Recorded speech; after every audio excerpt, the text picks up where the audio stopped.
Je revois Ada et Fabrice arriver avec leur petit sketch comme ça, là, de Marseille. Moi, quand j'ai lu le projet, j'ai trouvé ça génial. Moi, je vis dans ce que j'appelle l'improbable. On imagine avec Fabrice deux gars assis sur un banc qui font les cons et racontent leur quotidien. Ça devient une série et 8 ans après, on est là. Il y a Game of Thrones qui font ça, ouais, Walking Dead et nous, je crois, c'est ça. Hein. Wow, ça, c'est beau. Je connaissais ni Ada ni Fabrice. Voilà. Et tout ce que j'avais eu, c'était 4 ou 5 épisodes en scénario, quoi.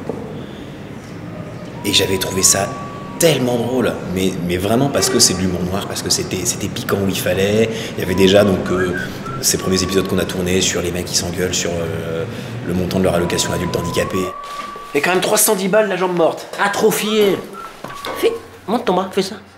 Perrine Fontaine était directrice des programmes et j'arrive à France 2 et je suis son adjoint. Et c'est sans doute un des premiers dossiers sur lequel, effectivement, elle vient me voir et Perrine se dit, ce programme court, il faut qu'on le fasse sur France 2. Et ça a tout de suite matché avec toute, j'ai envie de dire, toute la troupe. Au départ, c'est vraiment, et c'est ça quand même qui fait notre métier, c'est la télé, c'est la rencontre de personnes, c'est une conviction, c'est l'envie de se dire qu'il faut faire bouger les lignes sur la question du handicap dans la société française, que le service public de ce point de vue-là doit jouer un rôle absolument moteur, mais que le prisme intéressant, c'est celui de la fiction et c'est celui de l'humour.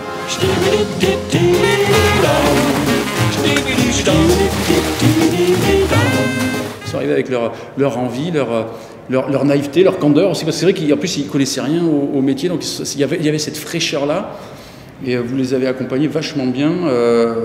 France Télé a rajouté une couche sur l'accompagnement. J'ai eu la chance, voilà, en 7 ans à France 2, voilà, je le redis, de voir naître, grandir, se développer et atteindre une forme de maturité ce programme. Donc c'est vrai que moi j'ai un attachement particulier. Moi j'étais assistante de prod en fait au début de Vestiaire et je travaillais avec Philippe Bronstein plus particulièrement et je me suis occupée de la partie parisienne du casting.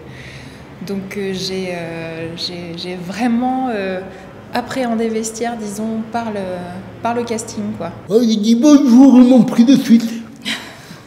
Il dit pourquoi. Voilà, il dit beaucoup de sel. C'est un moment très fort pour moi d'organiser tout ça et de travailler avec eux et de découvrir en fait le handicap par ce biais-là. En fait, c'est une découverte qui reste à vie finalement. Jamais je ne t'oublie. C'est pour jouer une nana qui a eu un AVC et moi j'étais là. Comment on prépare ça? Enfin, donc je me suis vachement documentée. Ma tante était handicapée. Moi, depuis l'âge de 4 ans, je me souviens de ma deuxième maman, qui était vraiment ma deuxième maman, qui était handicapée avec une sclérose en plaques. Et quand j'ai rencontré Ada et Fabrice, j'ai rencontré 2 personnes qui ressemblaient à ma tante. Dans leur énergie, dans leur humour, dans leur joie de vivre. Ça ressemblait beaucoup à des manières que, dans mon entourage, on a de se moquer les uns des autres. Et quand j'ai su que le surnom de Fabrice, c'était Abraracoursix, moi, le premier truc que je leur ai dit, c'était que mon surnom, moi, auprès de mes potes, c'était Alex le T-Rex. En fait, quand on a présenté la série à Philippe Bronstein et Sophie Deloche, l'objectif, c'était de mettre ce qu'on avait écrit en images. Et donc, elle nous a proposé de rencontrer 2 réalisateurs, 2 jeunes et beaux réalisateurs, qui étaient Franck Lebon et Vincent Burgevin, et de discuter avec eux et de leur transmettre un peu tous nos délires pour savoir comment eux allaient les mettre en image. Moi, quand j'ai lu le projet, j'ai trouvé ça génial, parce que j'ai toujours aimé faire des choses un peu rentre dedans, quoi. Ta mère. Franck fait partie de ceux qui ont posé la grammaire au départ de Vestiaire. Déjà, c'était les couleurs du vestiaire, les éléments du vestiaire, donc ça, c'était la grammaire graphique. En fait, au départ, on tournait dans un vrai gymnase et c'était l'enfer parce qu'on suait avec grosses gouttes, il faisait hyper chaud et en plus, la place, on avait besoin de caméras comme la vôtre, par exemple, pour filmer parce qu'on n'avait pas assez de place. Les pilotes ont été tournés avec 2 5D à main levée, sans assistant, sans pointeur, donc dans un vestiaire de foot du stade d'Aubagne où le plafond nous touchait la tête. Donc c'était évidemment d'autres conditions qu'aujourd'hui le studio de 400 m² de TSF à Bègles. Très spacieux, 400 m², accessible, toilette sur le palier. Du coup, ça a changé toute la mise en scène, puisque tout d'un coup, on a pu avoir d'espace, reculer la caméra, des mouvements de caméra, partir sur des mises en scène un peu plus barrées. Et ça, dans la créativité, c'est super, quoi. C'est pas de ma faute si t'es manchot, oh oh, j'y suis pour rien si t'es un. Et en plus, j'arrive à leur faire des comédies musicales, qui est une autre palette que j'ai. Qui n'est pas du tout notre truc à nous. Une comédie musicale avec des handis, c'est la première fois au monde, donc je suis très content de cette première. Andy Rap dans ta face. Ouais, Andy Rap dans ta face. Donc on essayait d'ouvrir un petit peu sur plein de sujets et tout ça. Et on se rendait compte que dès qu'on était sur les sujets autour des valides, tout d'un coup, ils ne réussissaient plus à être impertinents. Nous, on connaissait le travail de Yannick sur d'autres séries, et notamment un téléfilm que on venait de faire pour Arte, une comédie musicale. Et donc on a demandé à Yannick de venir.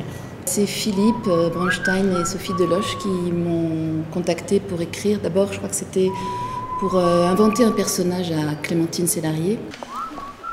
Salut les surfeurs! On a besoin d'une écriture féminine, une écriture forte. Et on aimait beaucoup ce que faisait Virginie, donc on s'est rencontrés là-dessus. Moi, j'ai eu la chance de connaître Vestiaire la première saison au CNC. Il y avait une projection. Et il y avait donc la présence de Ada Abdelli qui était là. Et quand je suis sorti de là, j'ai dit waouh, c'est fou. Et donc je l'ai abordé, je lui ai dit écoute, je trouve ça formidable, c'est bien écrit, c'est bien joué. Et si tu as besoin d'un coup de main ou d'un coup de pied, je suis là. Il m'a dit oui, tout de suite. Ça a commencé un peu comme l'envie de nager. Ça a été d'abord grâce à Philippe Croison, parce que c'est lui qui m'a donné envie de nager. Je rencontrais aussi parfois en compétition Fabrice. Du coup, ça s'est fait comme ça, la liaison s'est faite. Et un jour, on m'a proposé du coup ce fameux épisode à l'époque des Romains avec Philippe. C'est une escroquerie votre truc. Mais quoi, t'es jeune, non? Oui, mais j'ai pas retrouvé mes membres. Philippe, en fait, tu avais rencontré Ada. Et Ada nous a dit il faut absolument qu'on fasse venir ce mec, il est super sur la série, il a fait la traversée de la Manche. Comment vous avez la traversée de la Manche? La Manche courte. Avec Gaulois. On va lui écrire des épisodes et tout ça. Mais ouais, il serait d'accord, c'est ok. Et toi, tu nous as dit ouais, c'est ok. Bah oui. Au fur et à mesure des épisodes que j'ai tournés de Vestiaire Libéré, on m'a dit mais tiens donc, est-ce que cette autorité naturelle et ce côté un petit peu désagréable que tu dégages, est-ce qu'il rentrerait pas dans le rôle de la coach? Eh bah qu'est-ce qu'ils font là? Ils regardent, ils bougent pas, ils traînent, on y va là! Comme l'année dernière, c'était Florent Manodou. Cette année, c'est Brigitte Macron. Brigitte. Bonjour Madame Macron. Appelez-moi Brigitte. Une année, on a quand même eu Patrice Lecomte, Nils Tavernier et Patrick Braoudet qui ont accepté de venir faire une journée de tournage chacun. Oui, c'est un rêve continu. Si jamais on nous dit, ben non, mais là les gars, il n'y aura pas de saison 9, on dit, mais ça n'a pas de sens. Regardez ce qui vient de se passer, ça ne peut pas s'arrêter.